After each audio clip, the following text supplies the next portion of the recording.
Morning and welcome back to D four radio. तो आज का जो टॉपिक है हमारा है वो द लिविंग वर्ल्ड। हम लिविंग वर्ल्ड के बारे में सबसे पहले व्हाट इज लाइफ के बारे में पढ़ेंगे कि लाइफ होती क्या है। तो चलते हैं नेक्स्ट स्लाइड पे। तो लाइफ क्या होती है? अगर हम लाइफ को डिफाइन करने जाएं तो एनी ऑर्गेनिज्म, ठीक है। लाइफ क्या है? एक यूनिक कॉम्प्लेक्स ऑर्गेनाइजेशन है मॉलिक्यूल्स की। That molecules you can say organic molecules हैं जो अपने आप को एक्सप्रेस करते हैं केमिकल रिएक्शन के द्वारा, ठीक है। जैसे कि इन्हीं मॉलिक्यूल्स की क्या होती है? ग्रोथ होती है। यही मॉलिक्यूल्स डेवलपमेंट में जाते हैं। यही मॉलिक्यूल्स रिस्पॉन्स दिखाते हैं किसी जनरेशन के आगे। फिर उन रिस्पॉन्स के कारण जो भी कंडीशंस होती हैं उनको अडेप्ट करते हैं एंड देन दे रिप्रोड्यूस। तो ये सारी चीजें हमें एक ऑर्गेनिज्म के अंदर लाइफ को एग्जिस्ट कराती हैं। यानी अगर एक ऑर्गेनिज्म में ये सब चीजें हो रही हैं तो हम उस ऑर्गेनिज्म को ये कह सकते हैं कि that organism is living actually. और लिविंग होता क्या है और नॉन लिविंग क्या है, इसके बारे में भी हम एक बार देख लेते हैं। लिविंग कैरेक्टरिस्टिक अगर हम बात करें लिविंग बीइंग की तो उसकी एक डेफिनेट शेप होनी चाहिए। अब आप देखोगे कि amoeba is don't have an definite shape but it is living organism. तो हम अमीबा को एक एक्सेप्शन लेके चल सकते हैं, ठीक है। ऑर्गेनाइजेशन होना चाहिए। ऑर्गेनाइजेशन कहने का मीन्स या तो सेलुलर लेवल ऑर्गेनाइजेशन हो या टिश्यू लेवल का ऑर्गेनाइजेशन हो या ऑर्गन लेवल का ऑर्गेनाइजेशन हो। इस तरह का ऑर्गेनाइजेशन अगर है, ग्रोथ हो और उसका डेवलपमेंट हो रहा है, उसमें मेटाबॉलिज्म हो रहा है, यानी कैटाबॉलिज्म एंड एनाबॉलिज्म बोथ।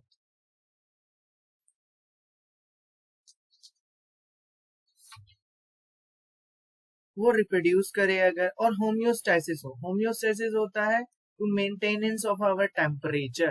तो इनसे भी नीट के अंदर क्वेश्चन जनरली 1 मार्क्स के मतलब 1 मार्क्स नहीं, 1 क्वेश्चन जनरली अराइज हो जाता है। तो ये सारी चीजें हम एक बार डिटेल में पढ़ेंगे। तो चलते हैं नेक्स्ट स्लाइड पे। कॉन्शियसनेस, कॉन्शियस अगर कोई ऑर्गेनिज्म कॉन्शियस नहीं है तो वो आपका नॉन लिविंग ही कहलाएगा एक्चुअली। अडेप्टेशन करना बहुत जरूरी है, ये इंपॉर्टेंट है। अडेप्टेशन से क्वेश्चन आते हैं। इवोल्यूशन कर रहा है due to various unfavourable condition. उसने उसको अडेप्ट किया एक ऑर्गेनिज्म से और फिर अडेप्ट करने की वजह से वो इवॉल्व हो गया। क्योंकि अगर वो इवॉल्व नहीं होगा तो वो ऑर्गेनिज्म सरवाइव नहीं कर पाएगा। अपने आप को रिपेयर करने आना चाहिए। रिपेयर इन द सेंस उसके डीएनए में या उसके टिश्यू के जो भी हैं वो अपने आप को हील करे, रीजनरेट करे, like an regeneration of an cell. Ageing हो उस ऑर्गेनिज्म की, यानी वो एक पर्टिकुलर टाइम के बाद उसकी एजिंग आए और अल्टीमेटली वो उसकी डेथ हो जाए, ठीक है। There is no one is mortal on this earth. तो सभी के सभी यहाँ पे अर्थ पे अगर आप बात करें तो every organism is actually an mortal. There is no one immortal on this earth. तो चलते हैं नेक्स्ट स्लाइड पे। डेफिनेट शेप एंड साइज के बारे में अगर एक बार हम देख लें। Living organism have definite shape and size which may change. ये चेंज भी हो सकती है एक नैरो रेंज में। अगर अमीबा की अगर मैं बात करूं, इसकी बेशक एक डेफिनेट शेप नहीं है लेकिन ये पर्टिकुलर टाइम के बाद चेंज कर लेता है। Due to this property living organism are called morphs. इसी प्रॉपर्टी के कारण इसको हम मॉर्फस कहते हैं। और वो ऑर्गेनिज्म जो अपनी शेप को चेंज ना कर पाए, मतलब कहने का means non living matter is term amorphous, ठीक है। यानी जो अपनी शेप को चेंज नहीं कर रहे हैं वो वैसे ही हैं जैसे 10 साल पहले थे, 20 साल बाद होंगे, वो हमेशा सेम एज का ही रहेगा। एक जैसे अगर मैं बात करूं एक स्टोन की, ठीक है। एक स्टोन का साइज उतना का उतना ही रहेगा चाहे कितने भी पर्टिकुलर टाइम पीरियड चले। लेकिन अगर एक डॉग की बात करें या एक कैट की बात करें, ठीक है। एक कैट की अगर मैं बात करूं यहाँ पे, ठीक है, रैबिट बना दें, जो भी ऑर्गेनिज्म है। अगर इसकी मैं बात करूं, मान लो ये पहले ये एक चिक का एग है, ठीक है। ये अंडा हो गया, ठीक। आफ्टर 15 डेज मान लीजिए, ठीक, ये छोटा सा, ठीक है, छोटा सा चूजा हो गया, यानी चिक हो गया। क्लियर? फिर ये बड़ा सा क्या बन गया? ठीक है, ये बड़ा चिकन बन गया। तो अल्टीमेटली टाइम के साथ साथ इस लिविंग ऑर्गेनिज्म ने अपनी शेप को चेंज किया है और अपने साइज को भी चेंज किया है। तो वही ऑर्गेनिज्म जिसकी एक डेफिनेट शेप हो एक पर्टिकुलर टाइम के लिए, और फिर वो अपनी शेप को चेंज करता जाए एक नैरो रेंज में, बहुत ही पतली रेंज में चेंज करता जाए। ये नहीं कि एक दिन में ऐसा था, एक दिन में अगले दिन वो ऐसा हो गया, नहीं, धीरे धीरे चेंजेस अगर आए तो उसको हम मॉर्फस कहते हैं, और ऐसा ऑर्गेनिज्म कैरेक्टरिस्टिक होती है लिविंग बीइंग। और जो अपने अंदर चेंज ना लाए, नैरो रेंज में भी और सडनली चेंज भी नहीं लाए, उनको हम अमॉर्फस कह देते हैं, जैसे कि नॉन लिविंग मैटर होते हैं। तो नेक्स्ट स्लाइड पे चलते हैं। ऑर्गेनाइजेशन। ऑर्गेनाइजेशन क्या होता है कि it's differentiation of an body into smaller unit and sub unit. Organization एक बॉडी को डिफरेंशिएट करेगी छोटे यूनिट्स में, और फिर उससे भी छोटे सब यूनिट्स में डिफरेंशिएट करेगी, जो एक पर्टिकुलर अरेंजमेंट में या पर्टिकुलर मैनर में अरेंज हो रहे हैं। इस ऑर्गेनाइजेशन के प्रेजेंस के कारण ही एक लिविंग बीइंग को हम ऑर्गेनिज्म कहते हैं। क्यों? क्योंकि उसके अंदर जितने भी ऑर्गन्स हैं वो एक पर्टिकुलर मैनर में अरेंज हो रखे हैं, एक ऑर्डर में अरेंजमेंट चल रहा है। That's why they are called as an organism. Next slide पे चलते हैं। ग्रोथ एंड डेवलपमेंट की अगर मैं बात करूं, ग्रोथ जो होती है परमानेंट होती है और इरिवर्सिबल चेंज है। एक बार अगर एक ऑर्गेनिज्म कोई ग्रो कर जाए तो वो दोबारा से अपने इमेच्योर ग्रोथ पे नहीं जाएगा। यानी एक चिक अगर हैच हो जाए, एक चिकन का अंडा अगर हैच हो जाए, एग अगर हैच हो जाए, तो वापस से एग नहीं कन्वर्ट हो सकता। That's why it is permanent growth and irreversible change in the size of cell. Cell का साइज भी अगर एक बार चेंज हो जाए तो वो वापस से दोबारा नहीं बन सकता। एन ऑर्गन और whole organism usually accompanied by increase in dry weight, mass, number. Normally अगर मैं आपको ये सेल के बेसिस पे बताऊं, ये जाइगोट है, ठीक है।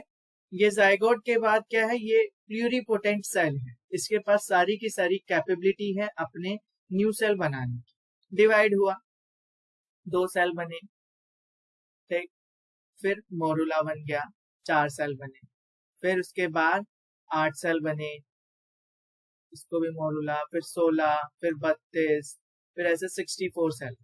तो आप देखोगे कि 64 सेल वापस से ये सिंगल सेल नहीं बना सकते, ठीक है। अब वापस से ये नहीं जा सकती, यानी ये इरिवर्सिबल प्रोसेस है। एक बार डेवलपमेंट हो गया तो it can not go back.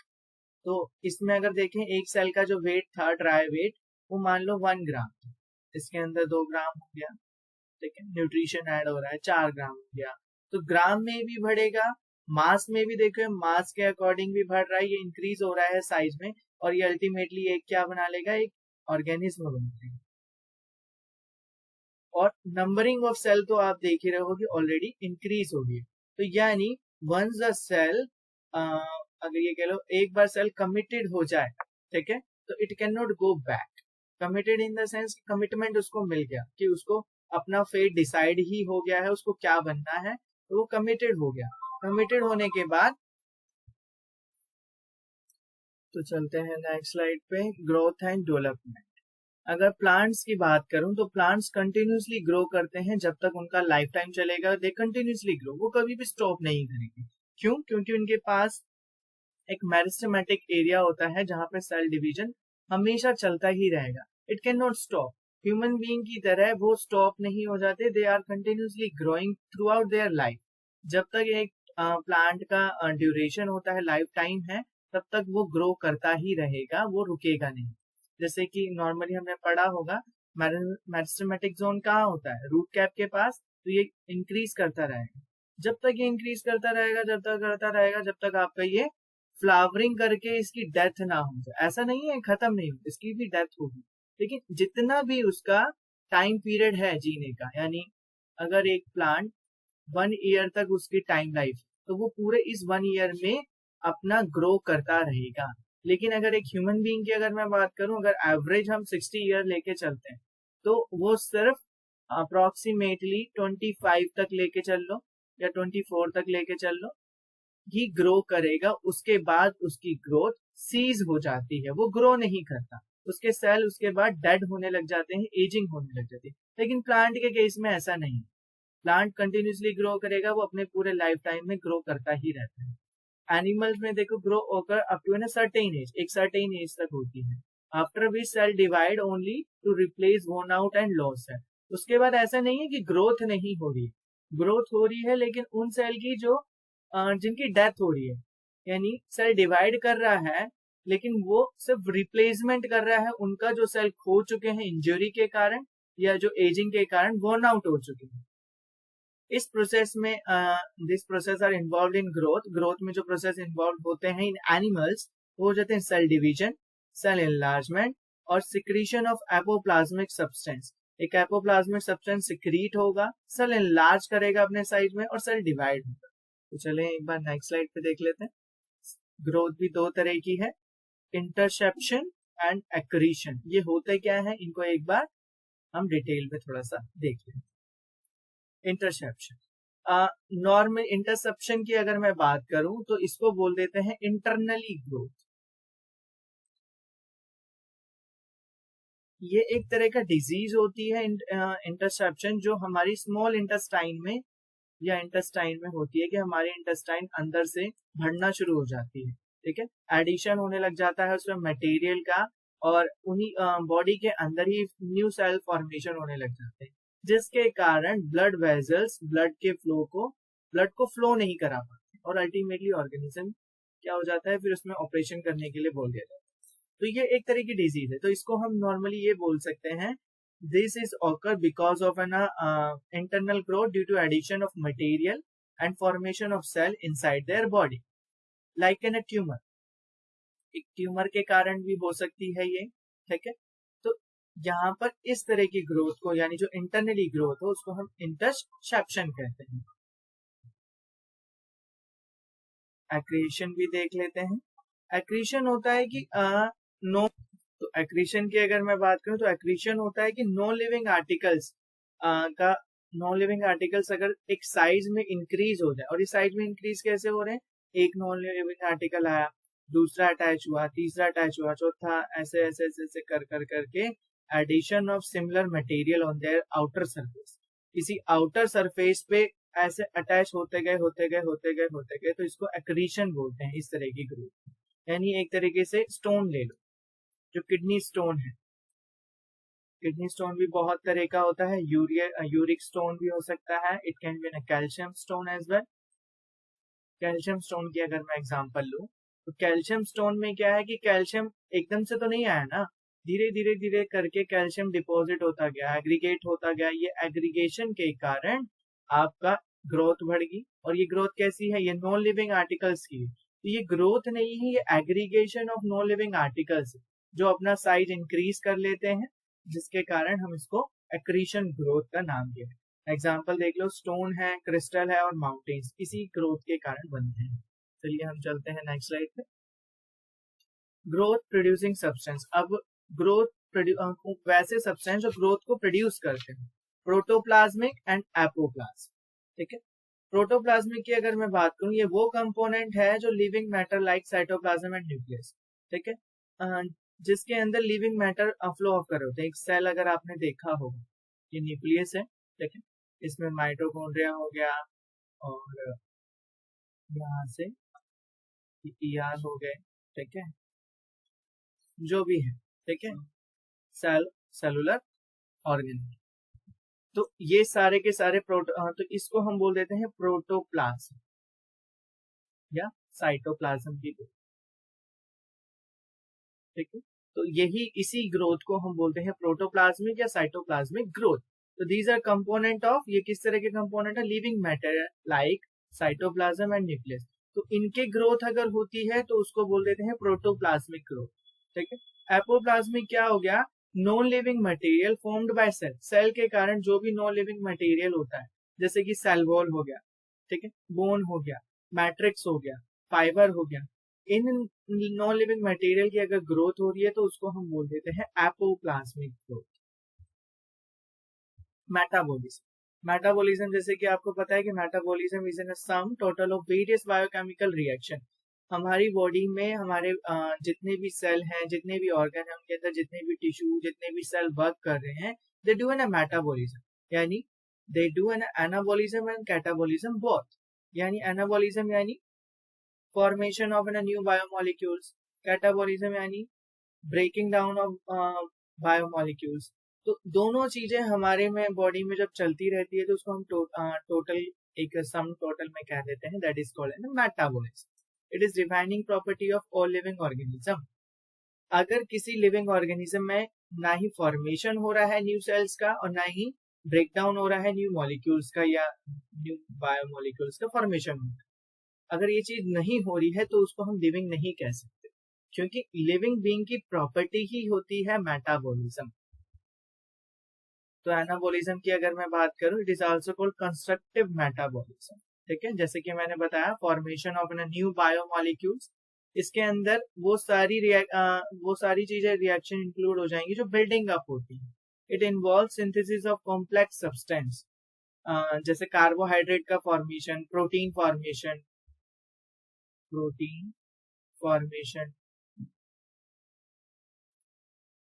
Glycolysis, glycogen formation. तो इन सब का फॉर्मेशन हो रहा है. फोटोसिंथेसिस का भी बोल सकते हो. ठीक है, यानी कार्बोहाइड्रेट फॉर्मेशन. ठीक है, तो जब किसी कॉम्प्लेक्स सब्सटेंस का सिंथेसाइज हो, उसके अंदर कोई भी चीज इन्वॉल्व हो, सेल अगर इन्वॉल्व हो रहा है, ठीक है, कंस्ट्रक्ट कर रहा है किसी चीज को, तो वो बोल देते हैं हम उसको एनाबॉलिज्म. ठीक है, सबसे अच्छा एग्जांपल इसका फोटोसिंथेसिस यहाँ पर मेंशन भी है. तो कैटाबॉलिज्म भी एक बार देख लेते हैं. ब्रेक डाउन ऑफ बायोमोलिक्यूल्स, जैसे अगर हम बात करें रेस्पिरेशन ले लो, डाइजेशन, तो इसको हम एक डिस्ट्रक्टिव मेटाबॉलिज्म भी कहते हैं, जिसके अंदर सारी की सारी रिएक्शन का ब्रेकडाउन चलता है हमारी बॉडी के अंदर.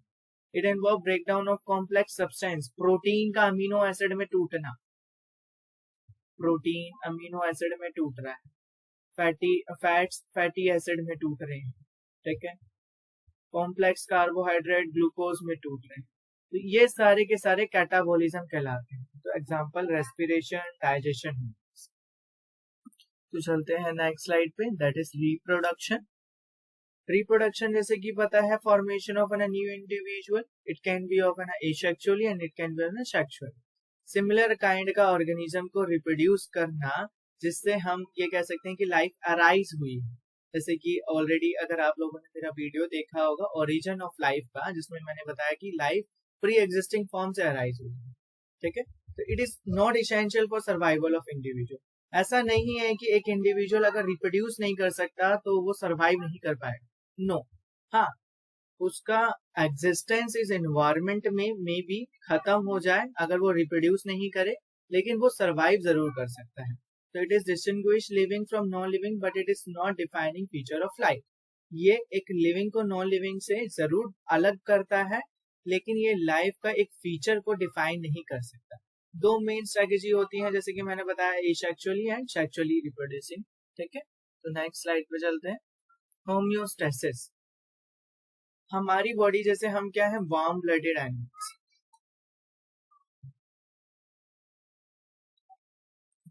तो हमें क्या करना होता है, हम अपने बॉडी टेम्परेचर को मेंटेन कर सकते हैं, लेकिन जो कोल्ड ब्लडेड एनिमल्स हैं they can not maintain their body temperature. ठीक है, तो homeostasis is an a process by which maintenance of constant and favourable internal environmental condition suitable for functioning of body organs. ठीक है, तो इसको एक ऐसे हम एक तरीके से बता सकते हैं, और ताकि हमारी बॉडी में जितने भी ऑर्गन है प्रॉपर फंक्शन करें. जो भी इन्वायरमेंटल कंडीशन हो रही है, चाहे वो फेवरेबल हो चाहे वो अनफेवरेबल हो, उसमें अगर हमारी बॉडी को एक प्रॉपर फंक्शन करना है तो हमें उसके अकॉर्डिंग अपनी बॉडी के टेम्परेचर को मेंटेन करना पड़ेगा, और उसी को हम होम्योस्टेसिस कहते हैं. जैसे कि अगर एक एग्जांपल दूं, जैसे किसी को कोई विंटर है, जैसे विंटर्स में अगर 0 डिग्री सेल्सियस चल रहा है टेम्परेचर, बट हमारी बॉडी को जो ऑर्गन है वो फंक्शन करेंगे 98 डिग्री फ़ारेनहाइट पे. ठीक है, या 35 डिग्री सेल्सियस पे नॉर्मली अगर लेके चलें, तो हमारी बॉडी क्या करेगी, इस टेम्परेचर को मेंटेन करेगी. और इस टेम्परेचर को मेंटेन करने के लिए वो न्यू मेटाबॉलिज्म करेगी, यानी एनाबॉलिज्म एंड कैटाबॉलिज्म दोनों ही करेगी, या शिवर करने लग जाएगी हमारी बॉडी। नॉर्मली आपने देखा होगा विंटर्स में, तो शिवरिंग क्यों होती है हमारी बॉडी की, ताकि हमारी बॉडी अपने टेम्परेचर जो गिर गया है उसको मेंटेन कर सके, इंक्रीज कर सके टेम्परेचर। कॉन्शियसनेस, कॉन्शियसनेस की अगर मैं बात करूं, ये हमारी अवेयरनेस को दिखाता है कि हम सराउंडिंग में कितना ज्यादा अवेयर हैं एक पर्टिकुलर स्टिमुलस को लेके। जैसे अगर आपने कोई भी कोई भी हॉट पैन को टच किया, ठीक है, तो एकदम से आप हाथ पीछे हटा लेते हो, जो इसको आपने पढ़ा भी होगा, that is called reflex are. तो वो एक कॉन्शियसनेस है, अगर हम नहीं पीछे हटाएंगे तो हम अनकॉन्शियस है, इसका मतलब। तो कॉन्शियसनेस भी एक लिविंग बीइंग की कैरेक्टरिस्टिक को डिफाइन करता है। ये एक तरीके से ये भी कह सकते हो, it is a type of awareness of surrounding and response to external stimuli. हमारी सराउंडिंग के चारों तरफ जो भी अवेयरनेस है और उसमें जो भी रिएक्शन हो रही है, उनके अगेंस्ट जो भी रिस्पॉन्स हो रहा है उन स्टिमुलाई के लिए, उसको कॉन्शियसनेस कहते हैं। स्टिमुलाई क्या हो सकता है? स्टिमुलाई आपका जो रिसीव होता है हमारी सेंस ऑर्गन से, it can B physical, chemical and biological. ये तीनों में से कोई सा भी हो सकता है। तो विजिबल चेंज और रिएक्शन है which an organism produce as a result of applied stimuli is called response. Response क्या है? एक पर्टिकुलर स्टिमुलस के रिगार्डिंग कोई ऑर्गेनिज्म कोई भी रिएक्शन को प्रोड्यूस कर रहा है या कोई भी एक्शन कर रहा है, ठीक है, जो नॉर्मली सभी को दिखे, उसको बोल देते हैं रिस्पॉन्स। जैसे कि removal of hand from an hot touching pan, ठीक है, तो ये क्या हो गया? वो एक्सटर्नल स्टिमुलाई क्या था? हॉट था, ठीक है, ठीक, ये एक्सटर्नल स्टिमुलाई क्या था? हॉट था, और जैसे ही इसने क्या करा, इसको हॉट की वजह से ये क्या हुआ? स्टिमुलस हुआ, तो इसने रिस्पॉन्स जनरेट किया। क्या रिस्पॉन्स जनरेट किया? इसने अपने हाथ को पीछे कर दिया, ठीक है, एकदम से हटा दिया, क्योंकि वो हटाता नहीं तो जल जाता। तो ये हो गया, इसका रिस्पॉन्स जनरेट हुआ है, ठीक है। तो चलते हैं नेक्स्ट स्लाइड पे। Plants do not have sophisticated sense organ. जैसे कि आपने पढ़ा होगा mimosa pudica, touch me not plant भी कहते हैं। अगर आप इसको टच करो तो इसकी लीव्स जो हो जाती हैं वो क्लोज हो जाती हैं, ऐसी हो जाती है। यानी प्लांट भी स्टिमुलस के रिगार्डिंग सेंस करते हैं और स्टिमुलस के रिगार्डिंग रिस्पॉन्स को जनरेट करें। Plants do not have sophisticated sense organ. हमारी तरह सेंस ऑर्गन नहीं है। प्लांट रिस्पॉन्ड करेगा external factor like light, temperature, moisture, pollutant, touch etcetera. जैसे कि ट्रॉपिज्म अगर आपने 10th क्लास में पढ़ा हो, तो क्या पढ़ते हैं? ट्रॉपिस हो रहा है, जियोट्रॉपिज्म हो गया, फोटोट्रॉपिज्म हो गया,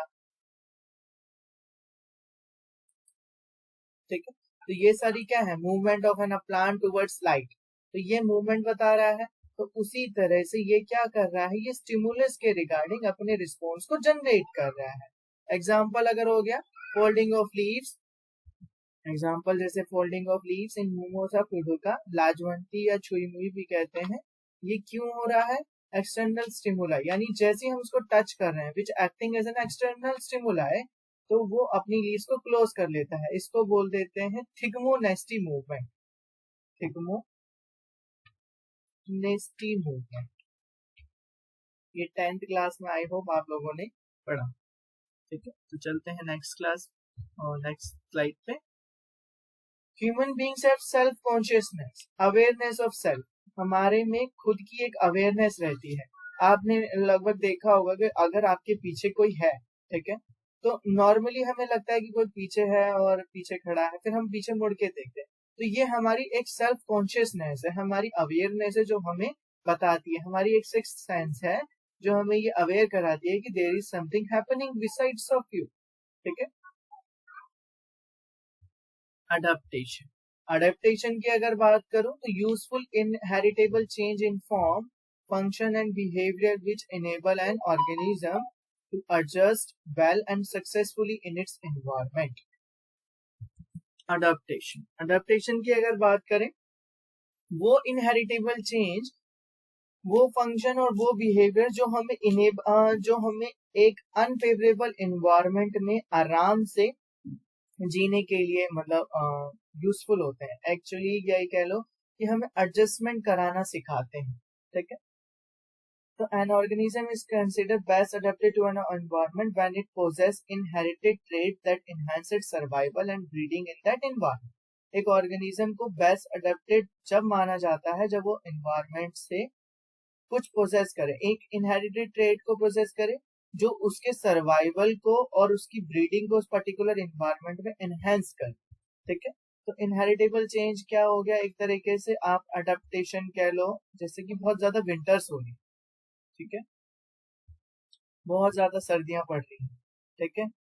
अगर पहले के जो मतलब रामापिथेकस हैं या जो भी होम्योपिथेकस ऑर्गेनिज्म रहे हैं, यानी हमारे एंशियंट हमारे जो एंसेस्टर्स हैं उनकी मैं अगर बात करूं, अगर उन्होंने इन्वायरमेंट को अडेप्ट नहीं किया होता, अगर उनके अंदर इनहेरिटेबल चेंजेस नहीं आते, ठीक है, वो भी कैसे useful inheritable change that is growing of an hairs, ठीक है। अगर उन्होंने आग जलाना नहीं सीखा होता तो वो अपने आप को वार्म नहीं रख पाते तो वो अडेप्ट नहीं कर पाते इन्वायरमेंट, अगर वो अडेप्ट नहीं कर पाते तो वो सरवाइव नहीं कर पाते। तो अडेप्टेशन एक ऑर्गेनिज्म के सर्वाइवल और उसकी फिटनेस को इंक्रीज करता है, आप इनडायरेक्टली ये कह सकते हैं, ठीक है। बस बेशक ये होना चाहिए कि जो ये आपका अडेप्टेशन है, जो ये चेंजेस आ रहे हैं, वो इनहेरिटेबल चेंजेस होने चाहिए ताकि वो आपके प्रोजेनी में भी आगे जाए और वो प्रोजेनी भी आने वाले इन्वायरमेंट में उस चीज को अडेप्ट करके उसका सर्वाइवल का चांस और ज्यादा इंक्रीज हो जाए। आपका तो है ही, लेकिन आपकी प्रोजेनी का और भी ज्यादा सर्वाइवल का चांस तब इंक्रीज होगा तब ये चेंजेस जो आपके अंदर आए वो इनहेरिटेबल हो जाए, आपकी प्रोजेनी के अंदर इनहेरिट हो जाए, ठीक है। तो नेक्स्ट स्लाइड पे चलते हैं, शॉर्ट टर्म और लॉन्ग टर्म। अब देखो अडेप्टेशन भी बहुत तरह के होते हैं, जो कुछ छोटे देर के लिए होते हैं, जो बहुत टाइम के लिए होते हैं। This appear for a short period to overcome specific stress और in response to an particular season. अब जैसे प्लांट स्ट्रेस की अगर मैं बात करूं, प्लांट अगर कोई स्ट्रेस फील करता है, ठीक है, मान लो बहुत ज्यादा विंटर्स होगी तो उसमें क्या होने लग जाएगा, उसके मैंने स्ट्रेस की भी वीडियो बनाई है, आप उसमें भी देख सकते हो। उस स्ट्रेस में वो कुछ हार्मोन्स रिलीज करेगा, हीट शॉक प्रोटीन रिलीज करेगा, ठीक है। मान लो बहुत ज्यादा हीट हो रही है, ठीक है, एक्सटर्नल इन्वायरमेंट हो रहा है कि प्लांट चल जाएगा, तो उसके अंदर हीट शॉक प्रोटीन होंगे जो प्लांट स्ट्रेस कराएगा और वो प्लांट को उस इन्वायरमेंट में बचाएगा ताकि उस इन्वायरमेंट में प्लांट सरवाइव कर सके बेटर तरीके से। लेकिन जैसे ही ये टेम्परेचर वापस से नॉर्मल होगा तो ये क्या हो गया, फिर से प्लांट स्ट्रेस हट जाएगा। तो इस तरह का अडेप्टेशन शॉर्टर पीरियड के लिए रहता है, ठीक है। लेकिन लॉन्ग टर्म क्या है, this develop in response to struggle for existence in order to survive. अगर हम बात करें जरा जीरोफिटिक प्लांट्स, उन्होंने क्या करा, अडेप्टेशन अपनाई, ठीक है, अपने मतलब अपने अंदर ज्यादा ड्यू टू हायर टेम्परेचर उन्होंने अपनी लीव्स को अपने स्टोमेटा को संकन बना दिया, लीव्स को पॉइंटेड कर दिया ताकि कम से कम ट्रांसपीरेशन हो। तो इस तरह का अडेप्टेशन लॉन्ग टर्म अडेप्टेशन कहलाता है कि धीरे धीरे धीरे धीरे उन्होंने रिस्पॉन्स को डेवलप किया अपने अंदर और स्ट्रगल करते करते वो सरवाइव होने लगे and that adaptation is permanent in that plant, ठीक है। ये डिसअपियर हो जाती हैं जैसे ही स्ट्रेस रिमूव हो जाएगा, ये लाइफ टाइम तक रहेंगी चाहे वो किसी भी इन्वायरमेंट में प्रेजेंट हो। अब these are either heritable to acquire, ये एक्वायर भी हो सकती हैं और हेरिटेबल भी हो सकती हैं, ठीक है।